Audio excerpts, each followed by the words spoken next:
Mon travail créatif sur la surdimension du corps, je te montre en image et je t'explique. Il y a quelques saisons, j'ai travaillé sur le corps pour réaliser un top surdimensionné. Mon ADN tourne autour justement du corps humain, de l'anatomie, reconstruction, déconstruction du corps humain, etc.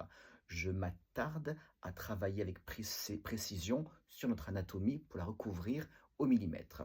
Je ne voulais pas en revanche que la pièce soit gigantesque, je voulais qu'elle soit très fine visuellement, mais qu'elle puisse avoir un grand volume et une souplesse, une facilité de mouvement.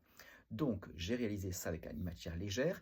L'encolure était près du cou, mais laissait l'articulation libre. L'épaule était courte, l'emmanchure était assez courte aussi, avec ou sans manche. Et le top était assez fin. Il y avait des pinces qui le structuraient devant et dos. Mais à partir de la poitrine, le volume commençait à s'étendre. J'ai posé tout simplement des quilles, deux sous la poitrine, une milieu devant, pareil, trois dans le dos et deux sur les côtés. Donc j'ai au total 8 quilles pour cette pièce, ce top, qui posés par terre forment un rond. Donc il y a énormément de volume par ce système de quilles intégré.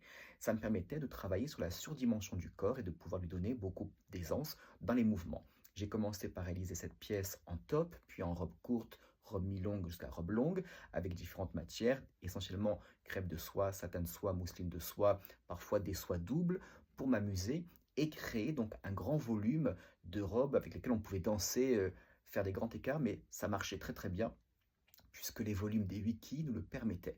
J'ai testé ce travail-là sur des matières de laine pour l'hiver, ça m'a moins plu parce que c'était intéressant visuellement mais assez lourd. Donc moi j'aime bien que les pièces, même si elles marchent en presse, marchent aussi commercialement. Je trouve que c'est l'ensemble des deux est beaucoup plus intelligent. Donc ce travail de surdimension, je l'appelle mon travail de surdimension du corps, est un travail que je reprends régulièrement dans mes collections et que j'intègre, que je développe, je fais évoluer parce que c'est quelque chose qui m'intéresse toujours, c'est une histoire qui me plaît. Donc j'espère que tu apprécieras. À très bientôt pour la suite des aventures d'un créateur de mode à Paris.